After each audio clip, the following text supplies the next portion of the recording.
서울의 심장부.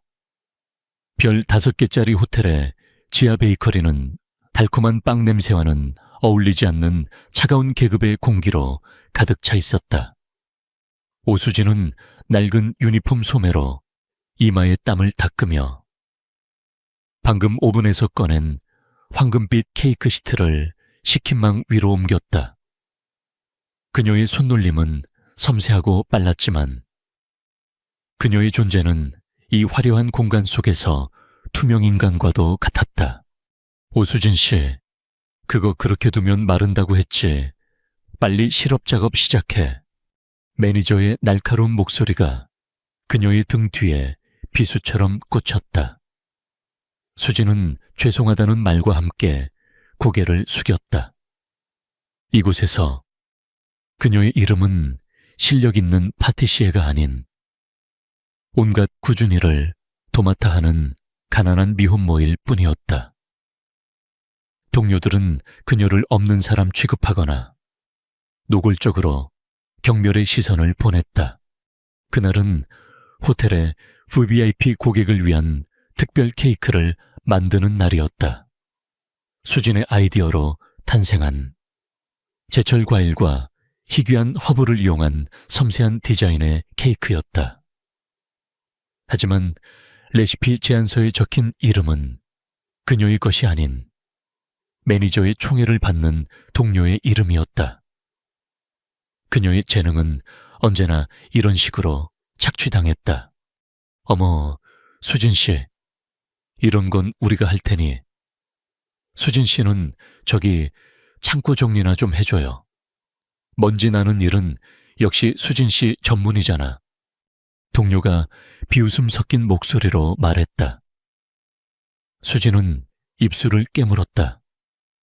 분하고 억울했지만 그녀는 저항할 수 없었다. 이 일을 잃으면 옥탑방 월세는 물론이고 아들 하준이의 분유값조차 감당할 수 없었다. 그녀는 묵묵히 고개를 끄덕이고 창고로 향했다.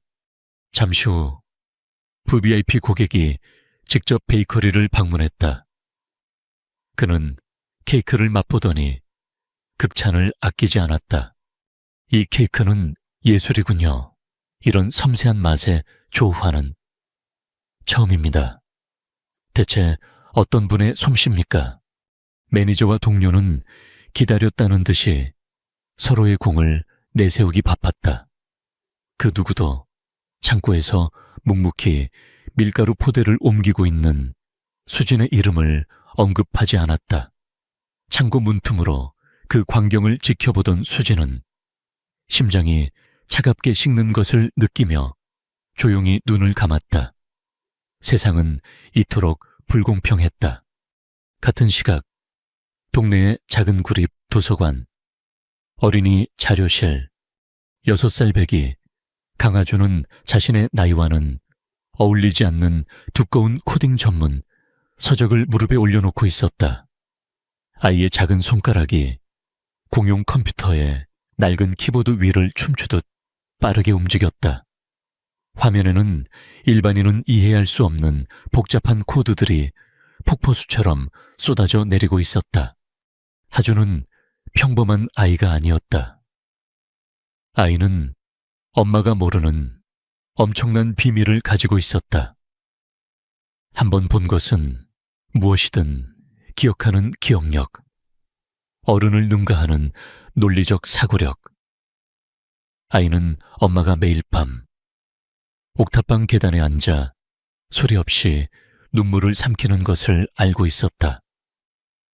엄마가 세상의 부당함 속에서 얼마나 힘겹게 버티고 있는지를 엄마는 내가 지켜줄 거야. 아이는 다짐했다. 그러기 위해서는 힘이 필요했다.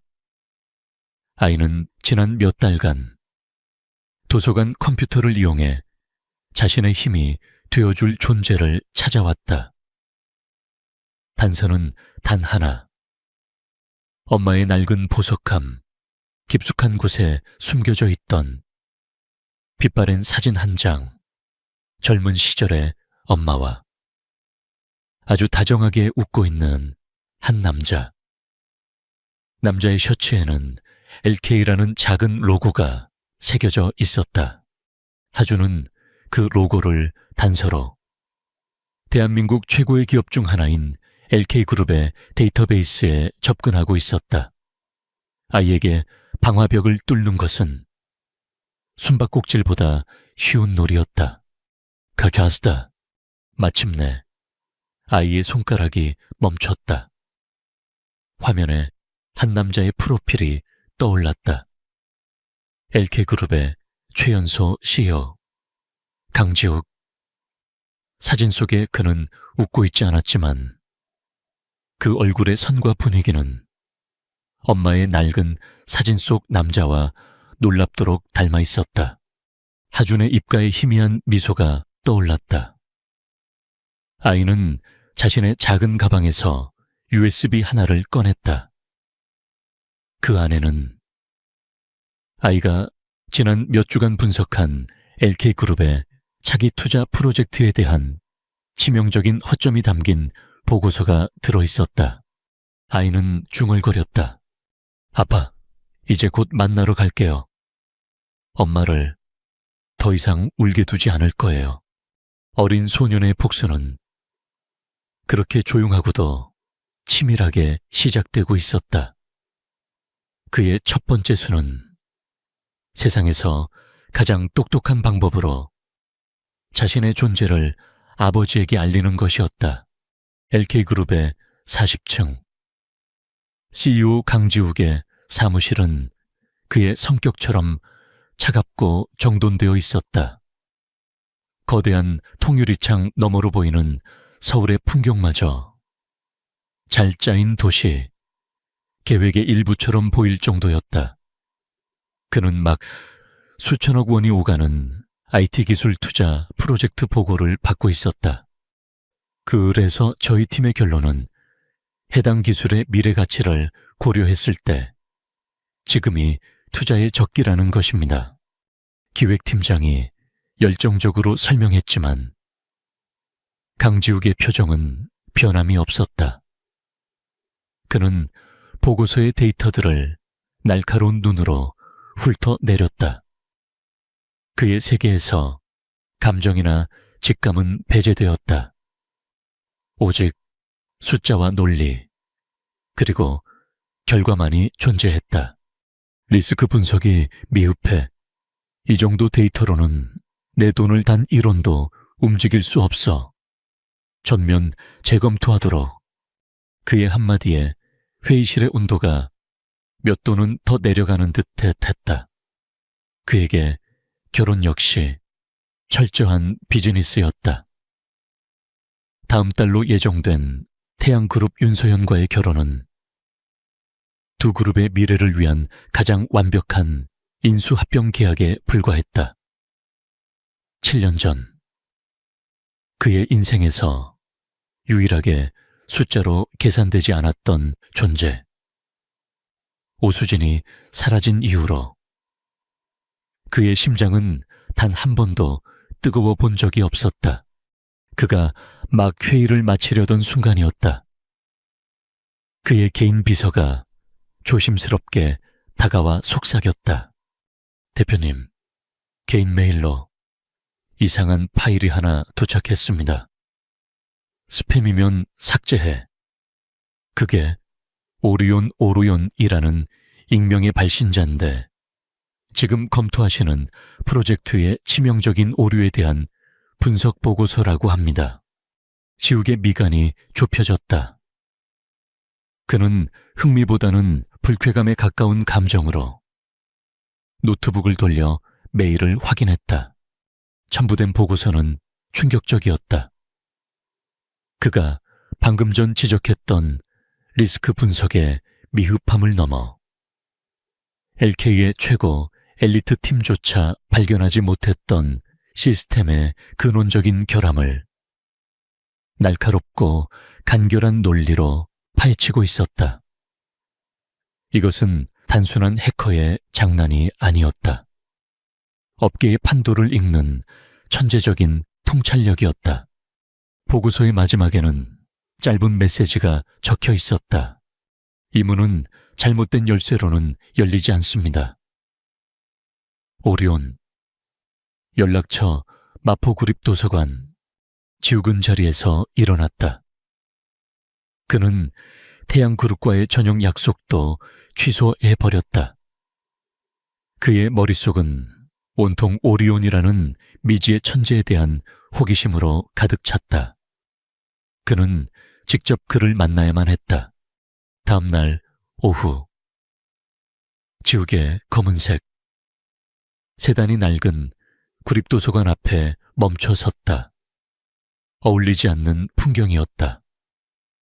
그는 약속 장소인 어린이 자료실로 향했다.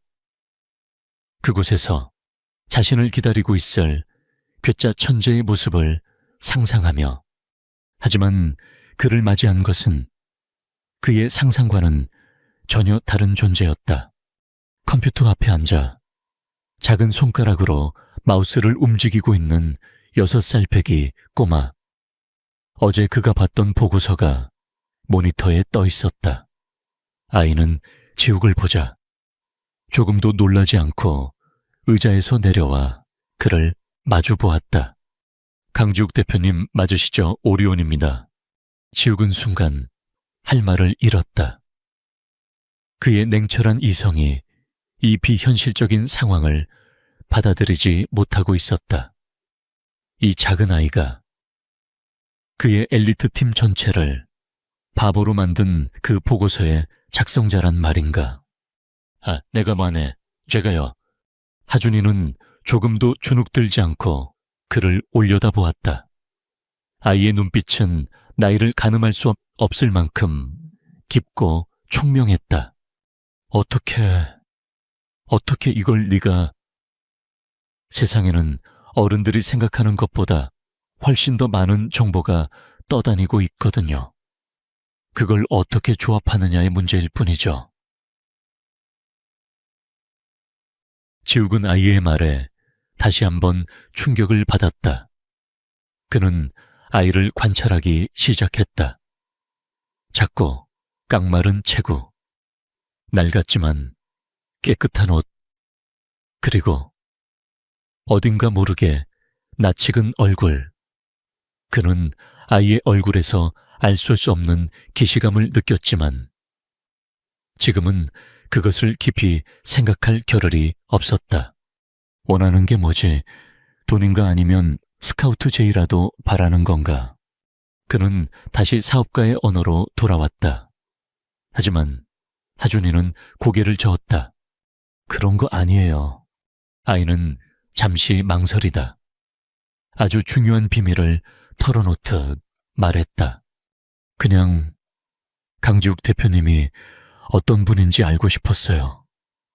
제 엄마가 아주 오랫동안 그리워했던 분이니까요. 그 한마디에 지욱의 심장이 쿵 하고 내려앉았다. 내 엄마. 네, 저희 엄마 이름은 오수진이에요. 오수진. 그가 지난 7년간 단 하루도 잊어본 적 없었던 이름. 그의 심장을 유일하게 뛰게 했던, 그리고 동시에 그의 심장을 찢어놓고 떠나버린 이름. 지욱의 머릿속이 하얘졌다. 그가 혼란스러운 눈으로 아이를 다시 보았을 때 하준이가 무심한 척, 하지만 아주 계산된 한마디를 덧붙였다. 엄마가 항상 말씀하셨어요. 문제는 벽이 아니라 아직 열쇠를 찾지 못한 문일 뿐이라고. 그 순간 지욱에 굳어있던 기억의 댐이 무너져 내렸다. 그것은 7년 전, 가난했지만 행복했던 시절, 수진이 늘 입버릇처럼 하던 말이었다. 좌절하려 하는 자신을 일으켜 세워주던 그녀만의 주문이었다. 지욱은 아이의 얼굴을 다시 보았다. 이번에는 그냥 닮은 아이가 아니었다. 아이의 눈매. 생각에 잠길 때 입술을 살짝 깨무는 버릇, 그 모든 것들이 너무도 선명하게 그의 과거와 그리고 자기 자신과 연결되고 있었다. 그는 아무 말도 하지 못하고 그저 깊고 총명한 눈으로 자신을 올려다보는 작은 아이 앞에 망연자실한 채 서 있을 뿐이었다. 도서관을 나온 강지욱은 한동안 자신의 차 안에서 움직일 수 없었다. 그의 머릿속은 거대한 혼돈에 휩싸여 있었다. 오수진. 그가 7년이란 세월 동안 단 하루도 잊지 못했던, 그러나 동시에 지독하게 원망했던 이름. 그 여자의 아들, 그리고 그 아이가 던진 마지막 한마디. 문제는 벽이 아니라 아직 열쇠를 찾지 못한 문일 뿐이라고. 그것은 단순한 문장이 아니었다. 그것은 7년 전 두 사람만이 공유했던 비밀스러운 주문과도 같은 말이었다. 지욱은 휴대폰을 꺼내 최 비서에게 전화를 닿아 말을. 그의 목소리는 평소의 냉철함을 잃고 미세하게 떨리고 있었다. 최 비서, 사람을 좀 찾아야겠어. 누구를 찾으시려는 겁니까? 오수진, 그리고 그 여자의 아들, 강하준. 두 사람에 대한 모든 것을 알아내 어디서 사는지, 뭘 하고 사는지, 지난 7년 동안의 모든 행적을 샅샅이. 그의 명령에 최 비서는 잠시 말이 없었다. 그가 대표님을 보좌한 지난 몇 년간 그의 입에서 특정 여자의 이름이 나온 것은 처음 있는 일이었다. 조사는 신속하게 이루어졌다. 다음 날 오후, 최 비서는 얇지만 무거운 내용을 담은 보고서를 지욱의 책상 위에 올려놓았다. 보고서의 내용은 참담했다. 오수진은 7년 전 다니던 명문대 미술대학을 갑자기 중퇴했다. 그 후 그녀의 삶은 내리막길의 연속이었다. 식당 서빙, 공장 아르바이트, 전단지 배포. 그녀는 안 해본 일이 없었다. 현재는 D호텔 베이커리에서 보조로 일하고 있으며 아들 강하준과 함께 마포구의 낡은 옥탑방에서 살고 있었다. 그녀의 신용등급은 최하위였고 통장 잔고는 거의 바닥 수준이었다. 보고서를 읽어 내려가는 지욱의 손이 굳어졌다. 그가 아는 오수진은 가난했지만 누구보다 밝고 당당했던 여자였다. 재능 있는 화가였고 언제나 꿈을 향해 반짝이던 여자였다. 그런 그녀가 어쩌다 이런 삶을 살게 되었는가.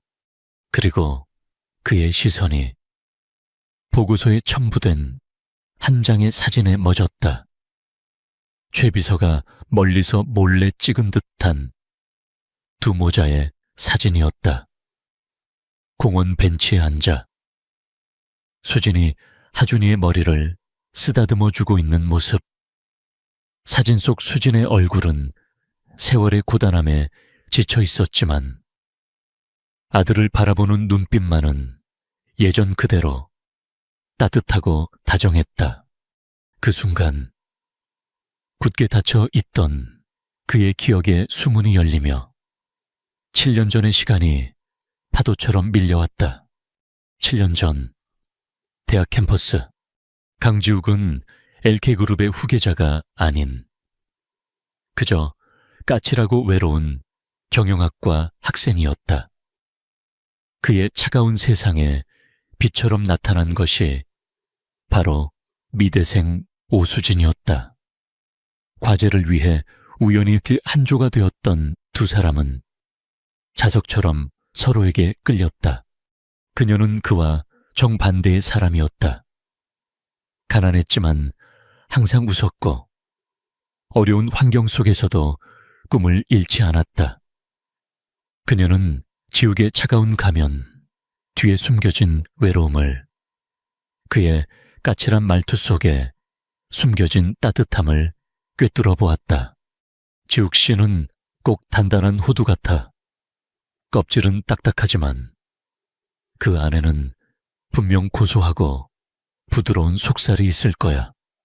그녀는 그렇게 말하며 그의 굳어있던 마음을 부드럽게 녹였다.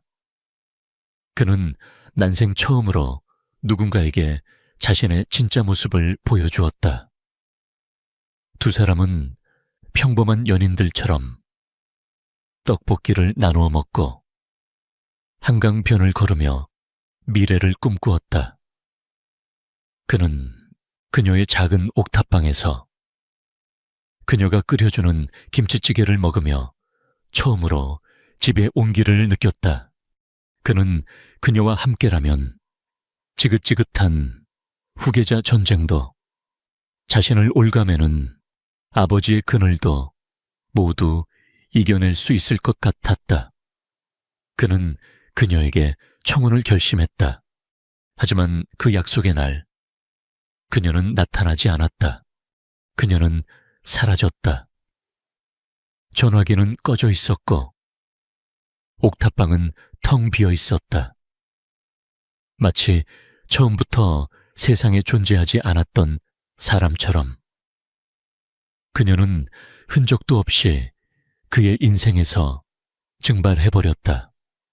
그는 미친 듯이 그녀를 찾아 헤맸지만 찾을 수 없었다. 그에게 남은 것은 지독한 상실감과 믿었던 사람에게 버림받았다는 배신감뿐이었다. 그날 이후 그는 다시는 그 누구에게도 마음을 주지 않았다. 그는 사랑을 믿지 않는 차가운 사업가 강지욱으로 다시 태어났다. 다시 현재 지욱은 과거의 기억에서 빠져나와 보고서 속 하준이의 얼굴을 다시 들여다보았다. 그는 책상 서랍에서 자신의 어릴 적 사진을 꺼내 하준이의 사진과 나란히 놓았다. 부인할 수 없었다. 날카로운 눈매, 오똑한 콧날, 무언가에 집중할 때 살짝 굳어지는 인매까지. 아이는 그의 어린 시절을 그대로 복사해 놓은 듯했다. 수진이 사라진 시기, 그리고 아이의 나이, 수진이 늘 하던 말버릇을 그대로 하는 아이, 그리고 이토록 자신을 닮은 아이. 모든 조각들이 하나에 끔찍하면서도 동시에 희망적인 결론을 향해 달려가고 있었다. 그의 심장이 세차게 뛰기 시작했다. 7년 만에 처음이었다. 그는 그동안 자신이 수진을 원망했던 것이 아니라 사무치게 그리워했다는 사실을 깨달았다. 그리고 지금 그 그리움의 증거가 그의 핏줄일지도 모르는 아이가 그의 눈앞에 나타난 것이다. 그는 아직 확신할 수 없었다. 하지만 그의 온몸의 세포가 소리치고 있었다. 강하준, 저 아이는 내 아들이다. 그 깨달음은 지난 7년간 그를 지탱해왔던 모든 논리와 이성의 성벽을 한순간에 무너뜨리는 거대한 충격파와도 같았다. 강지욱의 약혼녀, 태양그룹의 외동딸, 윤서현은 모든 것을 다 가진 여자였다. 아름다운 외모, 엄청난 재산, 그리고 곧 대한민국 최고의 기업 LK그룹의 안주인이 될 미래까지. 하지만 그녀에게는 단 하나 갖지 못한 것이 있었다. 바로 강지욱의 마음이었다. 그녀는 최근 들어 지욱이 달라졌다는 것을 예리하게 감지하고 있었다. 그는 잦은 약속을 취소했고, 함께 있을 때면 멍하니 다른 생각을 하는 일이 많아졌다. 그녀의 자존심에 금이 가기 시작했다. 그녀는 사람을 붙여 그의 뒤를 캤다. 그리고 알아냈다. 그를 흔드는 존재가 7년 전 사라졌던 그의 첫사랑 오수진이라는 것을 고작 호텔 제빵 보조. 그런 하찮은 계집애 때문에 내 약혼자가 흔들린단 말이야. 서연의 얼굴이 질투와 분노로 일그러졌다. 그녀는 오수진이라는 여자를 그녀의 인생에서, 그리고 지욱의 인생에서 영원히 지워버리기로 결심했다. 그녀는 자신의 지위와 권력을 이용해 가장 잔인하고 공개적인 방식으로 그녀를 짓밟을 계획을 세웠다. 며칠 뒤 D호텔 연회장에서는 태양그룹이 주최하는 대규모 자선 행사가 열렸다. 대한민국의 네로라 하는 정재계 인사들이 모두 모이는 화려함의 극치를 보여주는 밤이었다. 그날따라 베이커리 주방은 눈코뜰 새 없이 바빴다. 연회에 나갈 수천 개의 디저트를 준비해야 했기 때문이다. 오수진 역시 정신없이 움직였다. 그런데 그 혼란의 정점에서 윤서현이 예고 없이 주방에 나타났다. 오늘 디저트가 훌륭하다고 칭찬이 자자하더군요. 직접 감사 인사를 하고 싶어서요. 그녀는 우아하게 웃으며 주방을 둘러보았다. 그녀의 시선이 한쪽 구석에서 묵묵히 일하고 있는 수진에게 닿았다.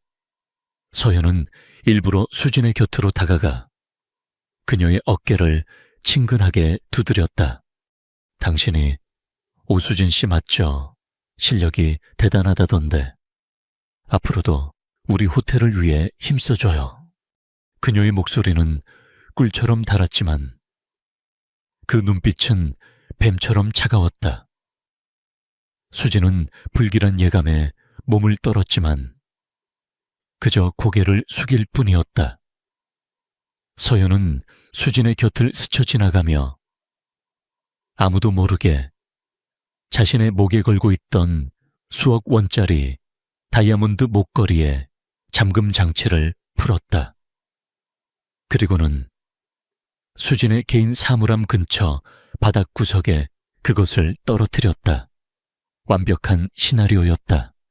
1시간 뒤 파티가 절정에 달했을 무렵 연회장에 윤서희 회원의 날카로운 비명소리가 울려 퍼졌다. 목걸이, 내 목걸이가 없어졌어. 연회장은 순식간에 아수라장이 되었다. 서연은 눈물을 흘리며 약혼자인 지욱의 품에 안겨 말했다. 어떡해요, 지욱씨. 어머니께서 물려주신 유품인데. 호텔 보안팀이 즉시 출동했다. 서연은 훌쩍이며 결정적인 한마디를 덧붙였다. 제가 마지막으로 목걸이를 만진 곳은 아까 디저트 칭찬을 하러 갔던 주방이었어요. 모든 의심의 화살이 베이커리 직원들에게로 향했다. 호텔 지배인은 사색이 되어 베이커리의 모든 출입구를 폐쇄하고 전 직원을 집합시켰다. 수진 역시 다른 직원들과 함께 범죄자 취급을 받으며 한 줄로 서 있어야 했다. 지금부터 전 직원의 몸과 소지품, 사물함을 수색하겠습니다. 협조해 주십시오. 보안팀장의 말에 직원들이 웅성거렸다. 수진은 심장이 차갑게 내려앉는 것을 느꼈다. 이것은 명백한 함정이었다.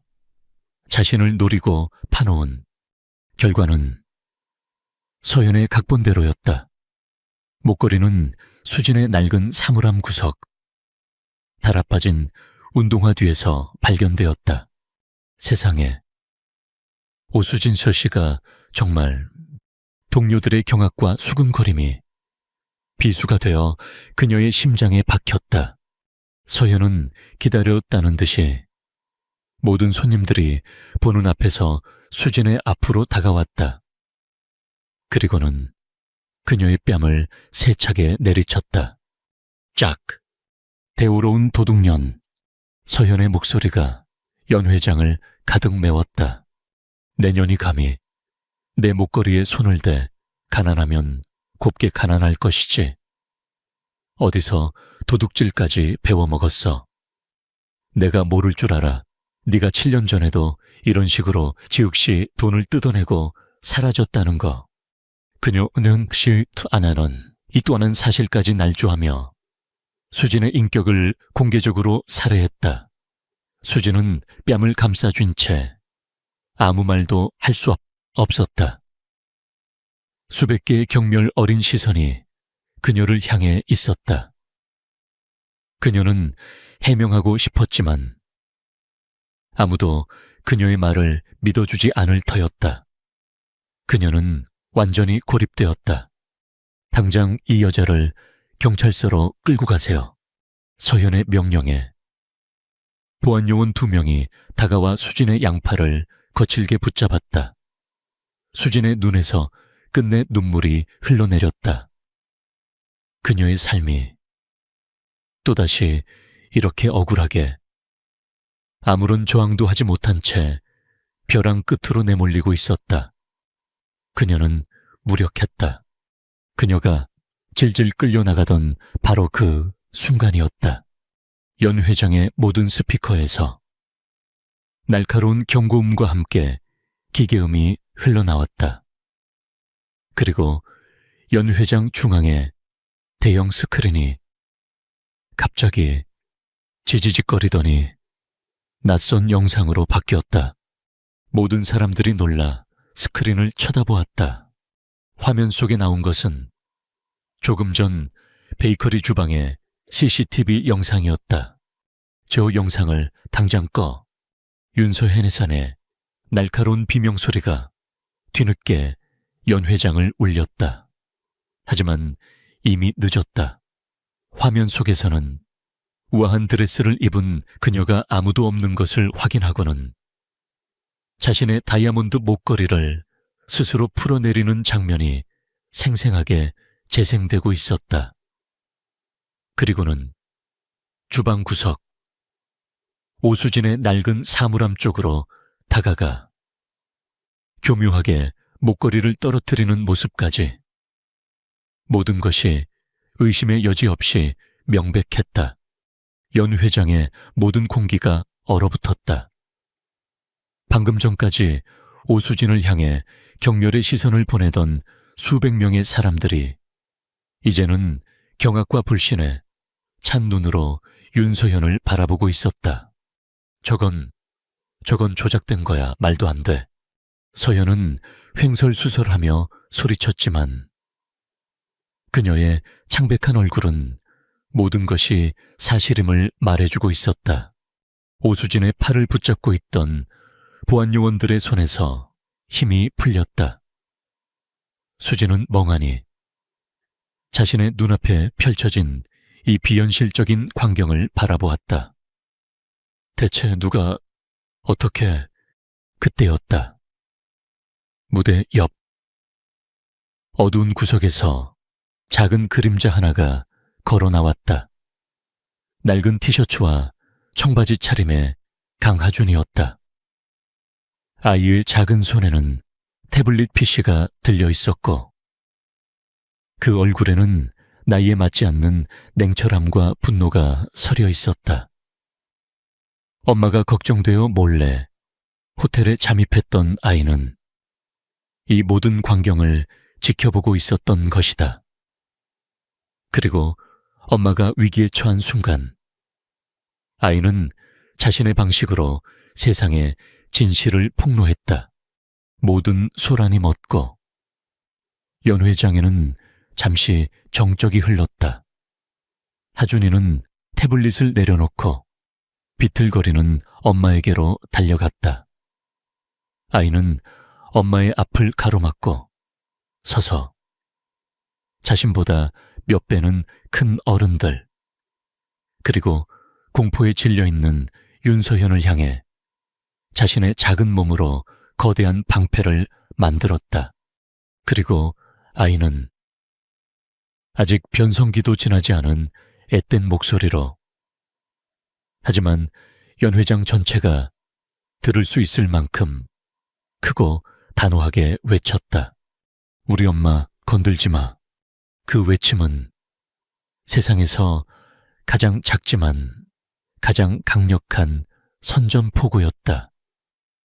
짓밟힌 엄마의 명예를 되찾기 위한 한 천재 소년의 위대한 전쟁의 시작이었다.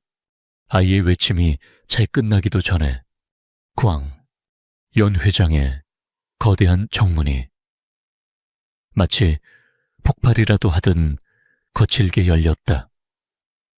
그리고 그곳에 얼음 같은 냉기를 뿜어내며 한 남자가 서 있었다. 강지욱이었다. 그는 하준이에게서 연락을 받고 모든 회의를 중단한 채 달려온 참이었다. 그의 등장은 연 회장의 모든 시선을 단숨에 사로잡았다. 그는 그 누구에게도 눈길을 주지 않았다.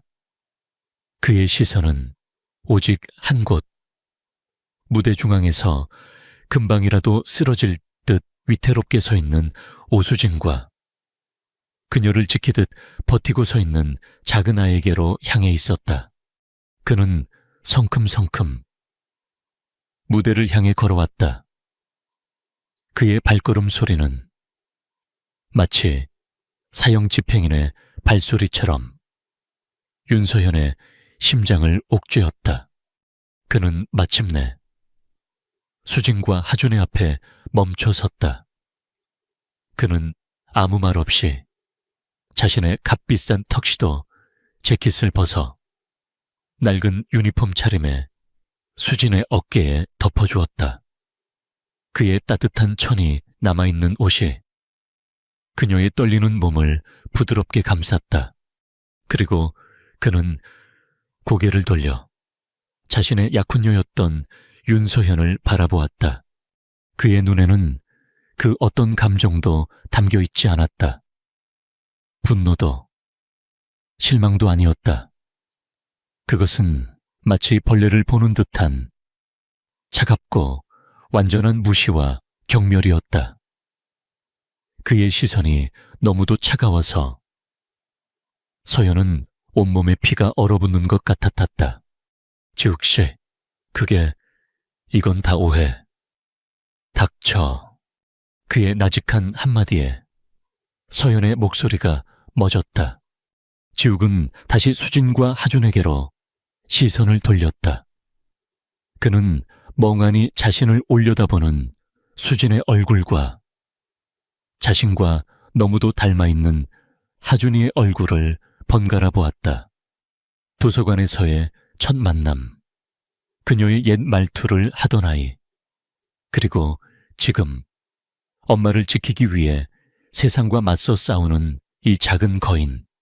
모든 퍼즐 조각이 그의 머릿속에서 완벽하게 맞춰졌다. 그는 조용히 수진의 곁으로 한 걸음 더 다가섰다.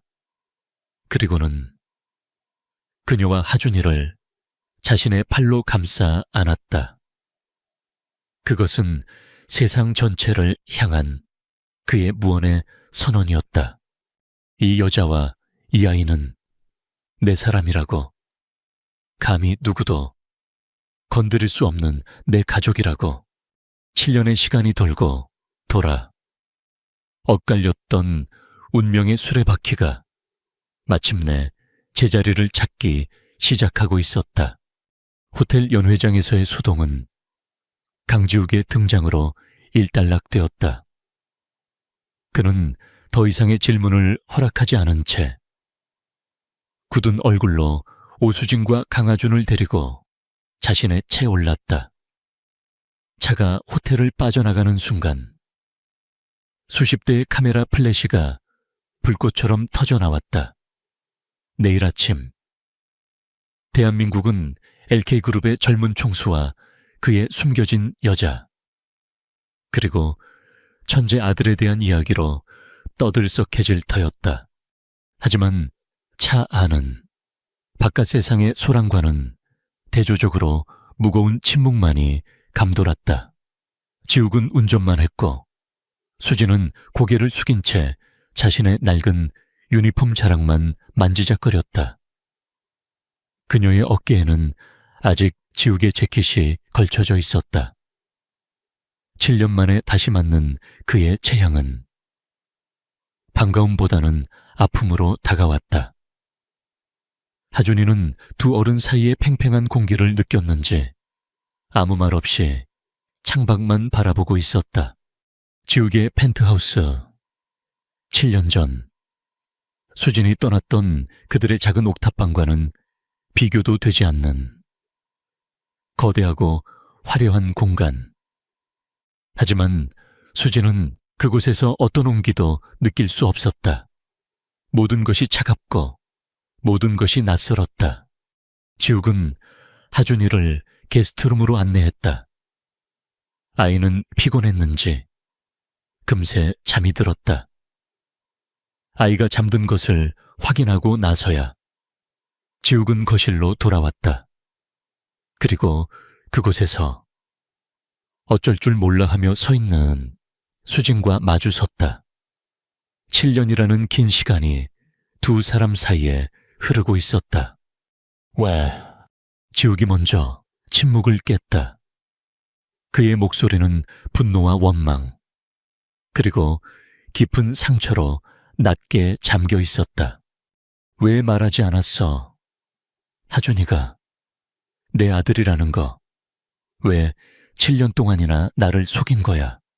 그의 물음에 수진의 눈에 눈물이 차올랐다. 속인 게 아니에요. 그럼 뭔데 말도 없이 사라져서 내 아이를 낳고 7년 동안 한 번도 알리지 않은 거, 그게 속인 게 아니면 뭔데? 당신을 위해서였어요. 수진이 울부짖듯 말했다. 나는 당신의 미래를 위해서 당신을 떠나야만 했어요. 그리고 그녀는 7년 전 그날의 진실을, 굳게 닫아두었던 판도라의 상자를 열기 시작했다. 7년 전 지욱이 그녀에게 청혼을 약속했던 그날의 이틀 전이었다. 한 통의 전화가 걸려왔다. 발신자는 LK그룹의 비서실이었다. 강지욱의 아버지, 강 회장이 그녀를 만나고 싶어 한다는 내용이었다. 약속 장소는 한적한 한정식집의 별실이었다. 수진은 태어나서 처음 겪어보는 위압감에 숨조차 제대로 쉴 수 없었다. 강 회장은 아들 지욱과는 다른 종류의 사람이었다. 그는 차가운 것을 넘어 감정이라는 것이 존재하지 않는 사람처럼 보였다. 그는 긴 말을 하지 않았다. 그는 수진의 앞에 그녀가 평생 만져볼 수도 없는 거액의 수표와 비행기 티켓 한 장을 내려놓았다. 내 아들 인생에서 사라져주게. 그것은 부탁이 아닌 명령이었다. 저는 지욱 씨를 사랑해요. 돈 때문에 만나는 게 아니란 말입니다. 사랑. 강 회장은 코웃음을 쳤다. 자네 같은 고아 출신 계집애의 얄팍한 감정이 내 아들의 미래를 망치게 둘 수는 없네. 지욱이는 태양그룹의 딸과 결혼해야만 해. 그것이 LK그룹을 지키고 지욱이 자신을 지키는 유일한 길이야. 지욱 씨는 그런 걸 원하지 않아요. 원하게 되겠지. 자네가 그의 발목을 잡는 족쇄가 된다는 사실을 깨닫게 되면 말이야. 강 회장은 잔인한 말들을 이어갔다. 그는 수진이 지욱의 곁에 머문다면 지욱은 후계자 자리에서 쫓겨나 모든 것을 잃게 될 것이라고 협박했다. 그는 수진의 가난한 환경과 부모 없는 과거를 들먹이며 그녀의 자존심을 갈기갈기 찢어놓았다. 자네가 진정으로 내 아들을 사랑한다면 그의 앞길을 막지 말고 조용히 사라져주는 게 맞아. 이것은 자네를 위한 배려이기도 하네. 수진은 무너져 내렸다. 그녀는 지욱을 너무도 사랑했기에 그가 자신 때문에 모든 것을 잃는 것을 볼 수 없었다. 그녀는 결국 그의 제안을 받아들였다. 그녀는 자신의 사랑을 증명하기 위해 사랑하는 남자를 떠나기로 결심했다. 그녀는 그 돈을 받지 않았다. 대신 아무 말 없이 사라져 주겠다고 약속했다. 그것이 그녀가 그를 위해 할 수 있는 마지막 사랑이라고 믿었다.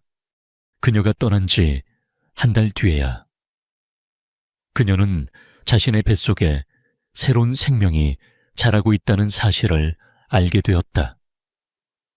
하지만 그녀는 돌아갈 수 없었다. 그녀는 홀로 세상의 가장 낮은 곳에서 그와의 사랑의 증거인 하준이를 낳고 길렀다. 모든 이야기를 들은 지욱은 그 자리에 얼어붙었다. 그가 지난 7년간 진실이라고 믿어왔던 모든 것이 한순간에 무너져 내렸다. 그녀의 실종은 배신이 아니었다. 자신을 지키기 위한 처절한 희생이었다. 그가 그녀를 원망하며 차가운 성벽을 쌓아 올리는 동안 그녀는 홀로 세상의 모든 풍파를 맞으며 그와 그의 아이를 지켜내고 있었던 것이다. 지독한 죄책감이 그의 온몸을 덮쳤다. 그녀를 믿지 못했던 자신에 대한 혐오감, 그리고 이 모든 것을 꾸민 자신의 아버지에 대한 참을 수 없는 분노가 치밀어 올랐다.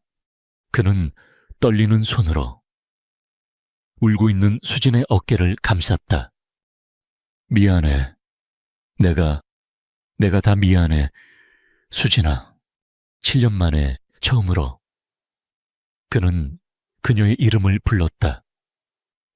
하지만 그의 사과는 이미 흘러가 버린 7년의 세월과 두 사람이 겪어야 했던 지독한 고통을 되돌리기에는 너무도 늦어 있었다. 그는 창밖의 어두운 도시를 바라보았다. 그리고 그 도시의 가장 높은 곳에 군림하고 있는 자신의 아버지, 강 회장을 떠올렸다.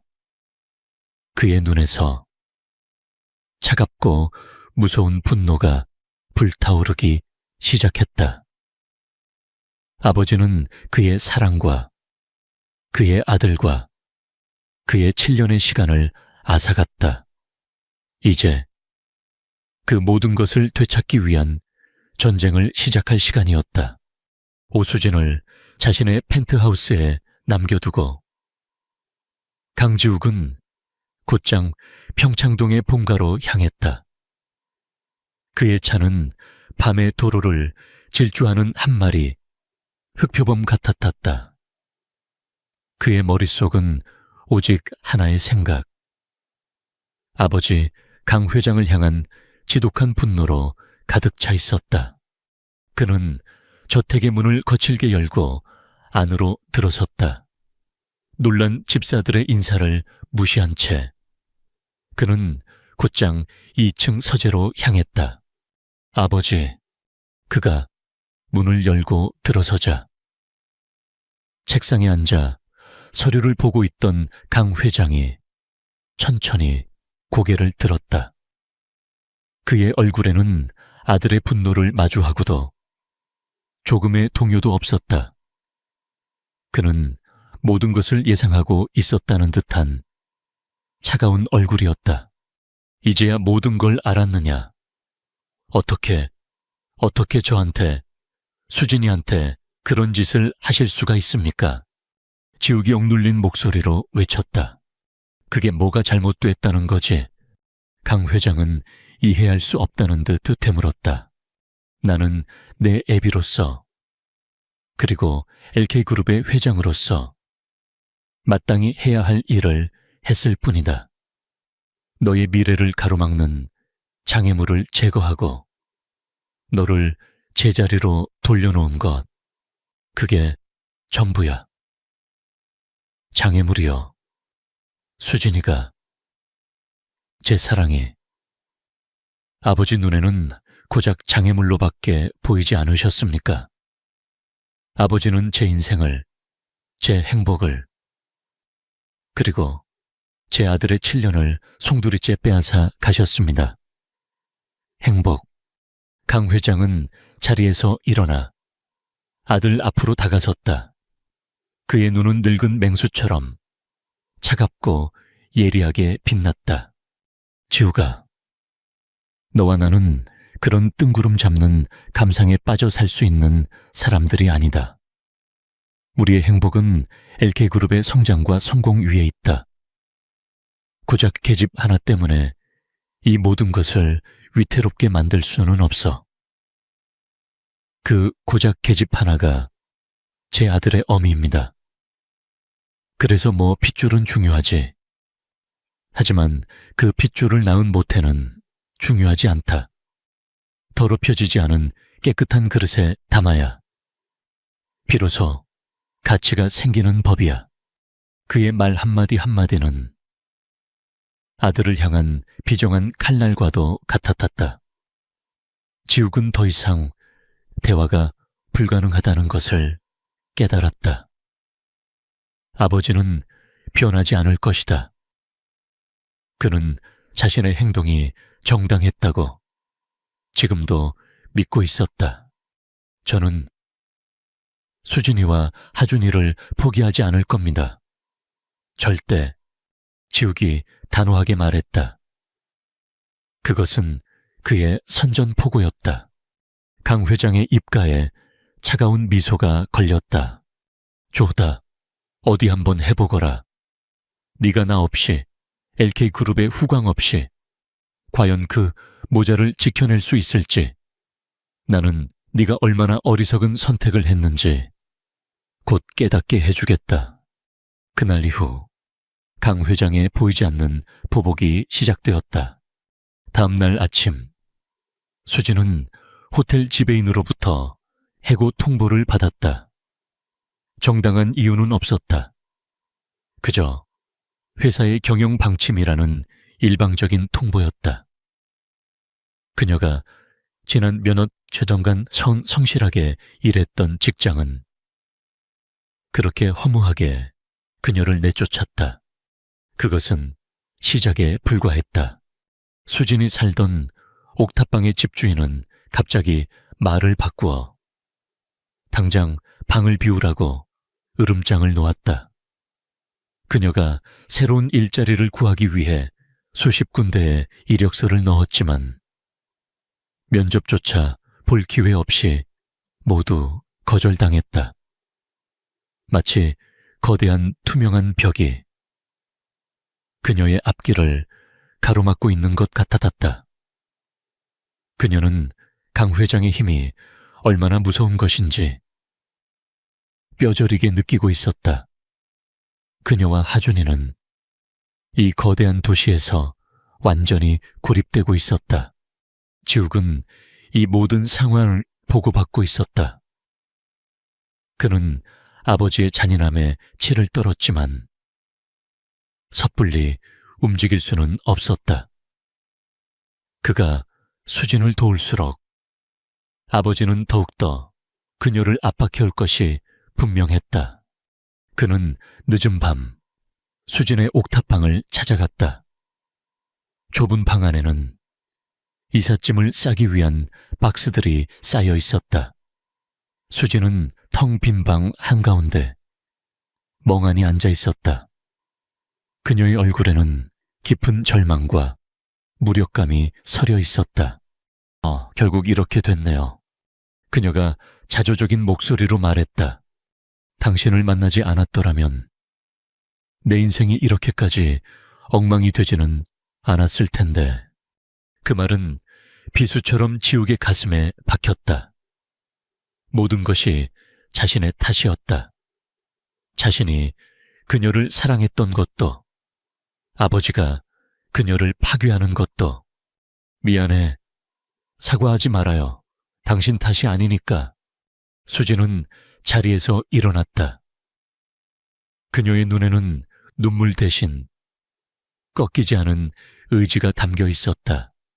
나는 괜찮아요. 내 아들만 있으면 어디서든 다시 시작할 수 있어.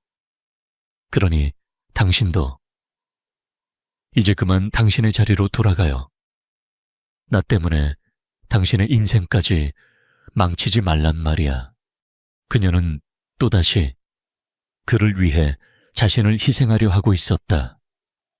7년 전 그날처럼 지욱은 그런 그녀를 가만히 바라보았다.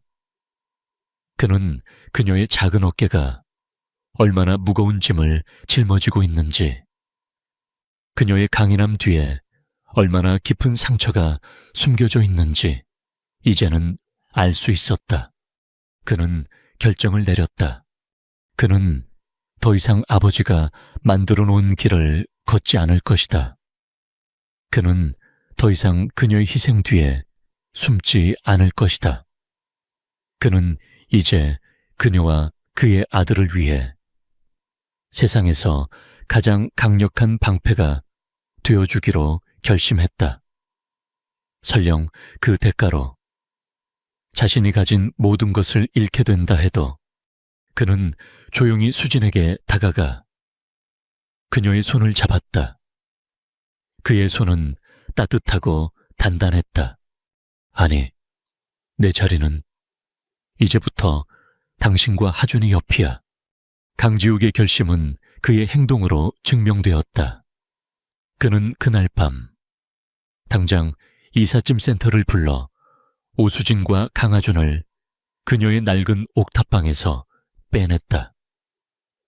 그가 두 사람을 데려간 곳은 철저한 보안을 자랑하는, 그가 개인적으로 소유한 한남동의 고급 빌라였다. 강 회장의 손길이 닿지 않는 그만의 안전가옥이었다. 여기서 지내. 아무도 이곳을 아는 사람은 없어. 수지는 어안이 벙벙했지만 아들 하준의 안전을 위해 그의 제안을 받아들일 수밖에 없었다. 다음 날 아침, 재계는 발칵 뒤집혔다. 강지욱이 태양그룹의 윤서현과의 파혼을 공식적으로 발표했기 때문이다. LK그룹과 태양그룹의 합병을 눈앞에 둔 시점에서 그의 일방적인 파혼 선언은 모두에게 충격을 안겨주었다. 강 회장은 불같이 노했고 윤서현 측에서는 그를 비난하는 성명서를 발표했다. 하지만 지욱은 눈 하나 깜짝하지 않았다. 그는 아버지가 자신에게 휘두른 칼을 똑같은 방식으로 되돌려주고 있었다. 그는 더 이상 아버지의 체스판 위에 놓인 말이 아니었다. 하지만 그는 알고 있었다. 이것은 방어일 뿐, 진정한 반격은 아니라는 것을. 아버지는 이 정도로 물러설 사람이 아니었다. 그는 분명 더 교묘하고 잔인한 방식으로 수진을 압박해올 터였다. 그가 앞으로의 싸움을 어떻게 이끌어가야 할지 고심하고 있을 때였다. 아바, 새로운 집이 신기한 듯 구경하던 하준이가 그의 서재로 들어와 그를 불렀다. 처음으로 아이가 그를 아빠라고 불렀다. 지욱의 심장이 낯선 온기로 쿵 하고 내려앉았다. 왜 그러니, 하준아. 우리 이렇게 당하고만 있을 거예요. 아이는 자신의 낡은 노트북을 들고 있었다. 그 작은 몸에서는 나이와 어울리지 않는 강한 투지가 뿜어져 나왔다. 반격해야죠, 아빠. 하준이는 익숙한 솜씨로 노트북을 켜고 화면을 지욱에게 보여주었다. 화면에는 복잡한 소스 코드와 기업 내부망 구조도가 떠 있었다. 이건 태양그룹의 내부 보안망이에요. 생각보다 허술해요. 그리고 이건 할아버지 회사의 재무기록에 접근할 수 있는 루트고요. 아직 깊이 들어가 보지는 않았지만 몇 가지 약점들이 보여요. 지욱은 자신의 눈을 의심했다. 6살짜리 아이가 국가정보원 해커팀이나 할 법한 이야기를 아무렇지도 않게 하고 있었다. 그는 이제야 아들의 천재성을, 그 무서운 잠재력을 제대로 마주하고 있었다. 네오, 이걸 다 어떻게? 엄마 몰래 도서관 컴퓨터로요. 엄마를 지켜주고 싶어서 아주 오랫동안 혼자 공부했어요. 아이의 대답에 지욱은 가슴이 먹먹해졌다. 이 작은 아이가 엄마를 지키기 위해 얼마나 외롭고 치열한 싸움을 해왔을까. 아빠는 똑똑하잖아요. 그러니까 아빠가 전략을 짜주세요. 저는 아빠의 보이지 않는 칼이 되어드릴게요. 우리가 힘을 합치면 아무도 우리 엄마를 괴롭히지 못할 거예요. 아이의 눈이 빛나고 있었다. 그 눈빛에서 지욱은 자신의 모습을 보았다. 그는 자신도 모르게 미소를 지었다. 그는 더 이상 혼자가 아니었다. 그에게는 세상에서 가장 작지만 가장 강력한 파트셔가 생긴 것이다. 그날 이후 두 천재의 비밀스러운 공동작전이 시작되었다. 지욱은 아버지와 윤서현, 집안의 사업 구조와 약점을 분석하고 공격 포인트를 설정했다. 그러면 하준이는 유령처럼 흔적도 없이 그들의 시스템에 침투하여 작은 혼란들을 만들어냈다. 태양그룹의 윤 회장이 중요한 해외 바이어와 화상 회의를 하는 날, 갑자기 회의 시스템 전체가 다운되어 수백억짜리 계약이 무산될 뻔했다. 윤 회장의 개인 SNS에는 그가 골프 핸디캡을 속였다는 사소하지만 창피한 정보가 익명으로 올라왔다. 사라졌다. 강 회장 역시 곤욕을 치렀다. 그가 비밀리에 관리하던 비자금 계좌에 국세청으로부터 세무조사 관련 이메일이 실수로 발송되는가 하면 그가 아끼는 골동품 경매 사이트에 서버가 마비되어 수십 년간 공들여온 컬렉션을 놓치기도 했다. 공격은 치명적이지 않았다. 하지만 아주 교묘하고 신경을 긁는 방식으로 정확하게 그들의 가장 아픈 곳을 찔렀다. 강 회장과 윤 회장은 이 모든 것이 지욱의 소행이라는 것을 짐작했지만 물증이 없었다. 공격 방식은 전문 해커의 소행으로 보였고 그 누구도 6살짜리 아이가 이 모든 것을 꾸몄다고는 상상조차 하지 못했다. 강 회장은 처음으로 아들을 얕봤다는 사실을 깨달았다. 그가 통제할 수 있다고 믿었던 아들은 이제 그의 손을 벗어나 그가 이해할 수 없는 새로운 방식으로 그를 위협하고 있었다. 그의 마음속에 처음으로 불길한 예감이 싹트기 시작했다. 그는 이 싸움이 자신이 생각했던 것만큼 쉽지 않을 것임을 직감했다. 강지욱과 강하준의 보이지 않는 반격이 계속되는 동안 한남동의 안전가옥은 세상의 소란과는 단절된 그들만의 작은 섬이 되어갔다. 강 회장과 윤서현의 압박은 계속되었지만 지욱이 쳐놓은 방어막 안에서 세 사람은 난생 처음으로 가족이라는 이름의 온기를 배우고 있었다. 지욱은 아버지라는 역할을 처음부터 다시 배우기 시작했다.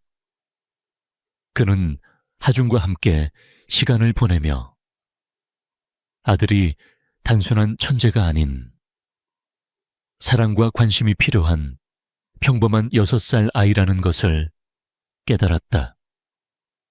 두 사람은 거실에 바둑판을 펼쳐놓고 마주 앉곤 했다.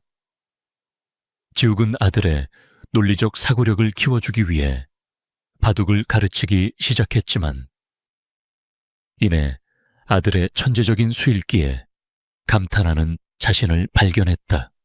하준아, 이 수는 어디서 배운 거지? 그냥 이렇게 두면 아빠를 이길 수 있을 것 같아서요. 아이는 아무렇지도 않게 말하며 지욱의 대마를 잡는 묘수를 두었다. 지욱은 헛웃음을 터뜨렸다. 그는 아들을 가르치는 것이 아니라 아들에게서 배우고 있었다.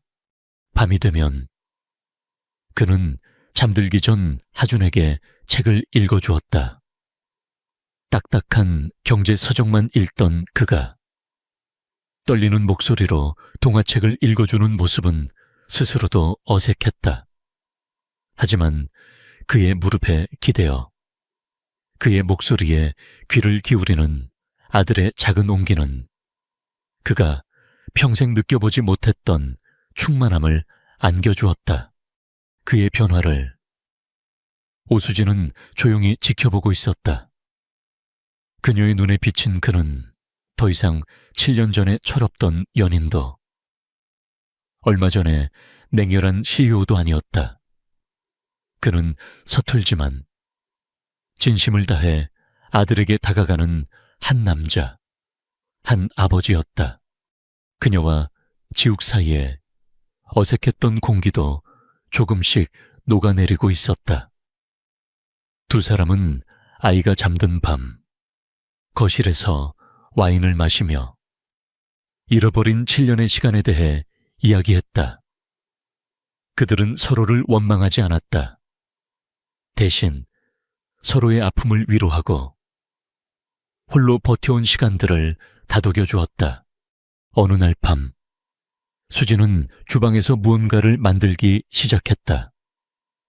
달콤하고 고소한 냄새가 집안을 가득 채웠다.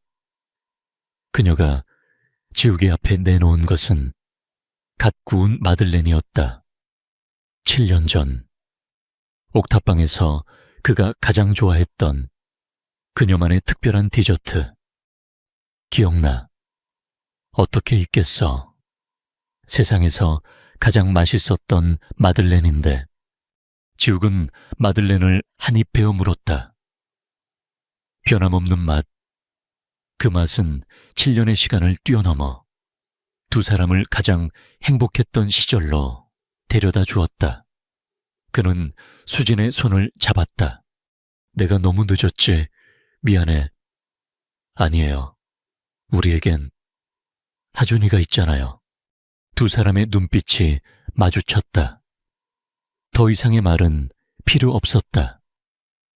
상처와 오해로 얼룩졌던 그들의 사랑은 이제 더 깊고 단단한 신뢰 위에서 새롭게 피어나고 있었다.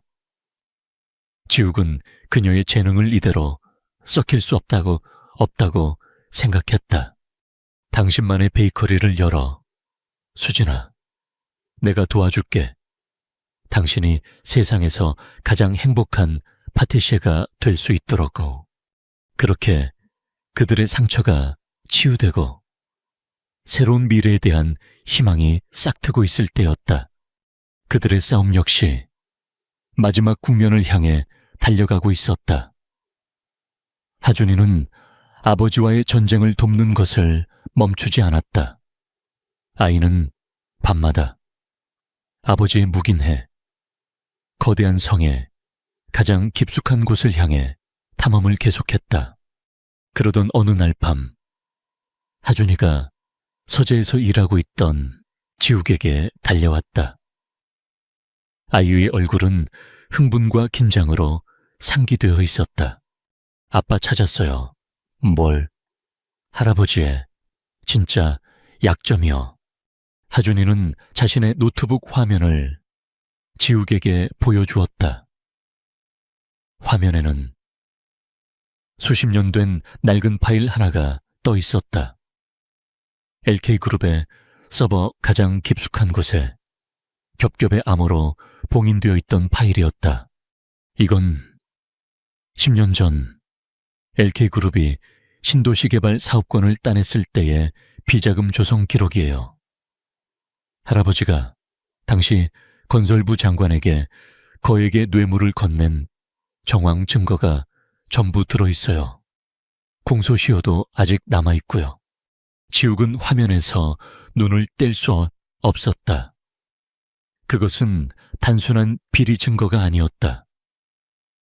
그것은 아버지 강 회장의 모든 것을 앗아갈 수 있는 치명적인 무기였다.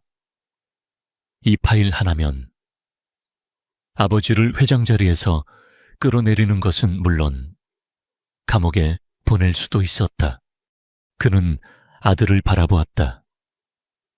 이 작은 아이가 거대한 제국을 무너뜨릴 수 있는 핵폭탄을 찾아낸 것이다. 그는 아들의 머리를 쓰다듬어 주었다. 잘했다, 아들. 그의 목소리는 침착했지만 그의 마음속에서는 거대한 폭풍이 몰아치고 있었다. 이제 칼자루는 완벽하게 그의 손으로 넘어왔다. 그는 이 무기를 어떻게 사용할 것인가? 아버지를 파멸시키고 모든 것을 빼앗을 것인가? 아니면 이것을 지렛대 삼아 새로운 협상을 시작할 것인가? 그의 마지막 선택의 시간이 바로 눈앞으로 다가오고 있었다. LK그룹의 임시 주주총회장. 대한민국의 경제를 움직이는 모든 인물들이 모인 그곳은 보이지 않는 전쟁터와도 같았다.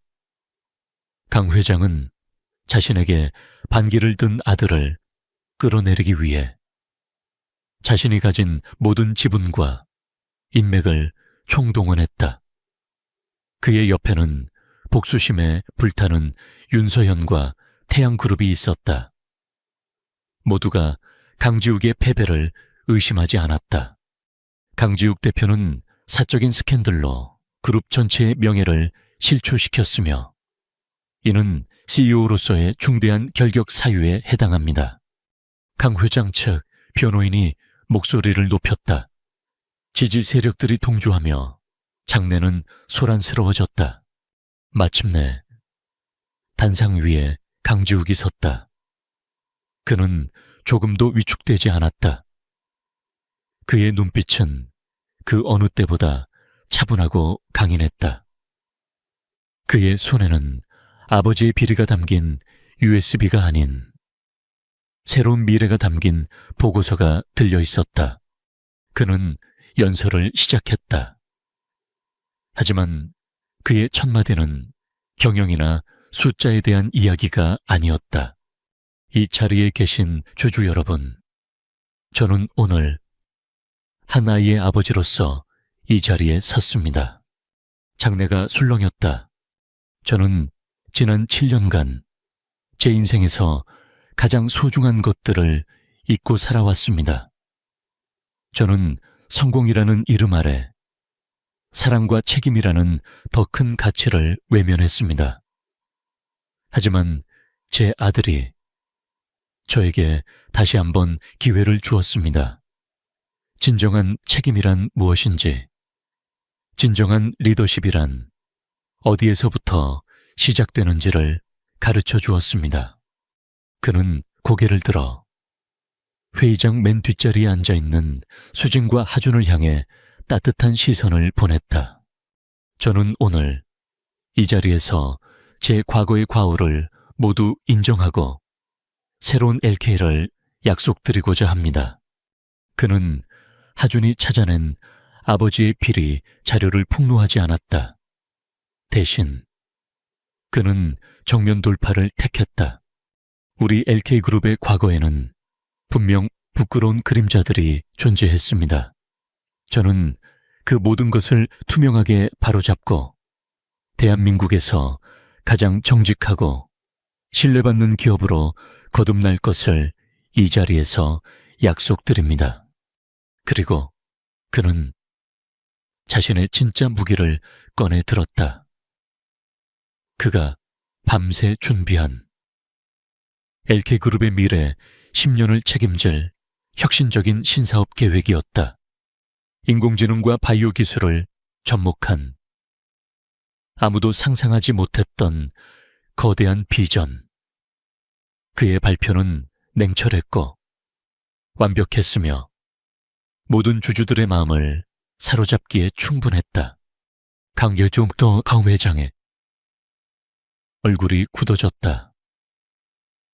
그는 아들의 비리를 공격하려 했지만 아들은 그 비리마저 혁신의 발판으로 삼아 더 높은 차원의 리더십을 보여주고 있었다.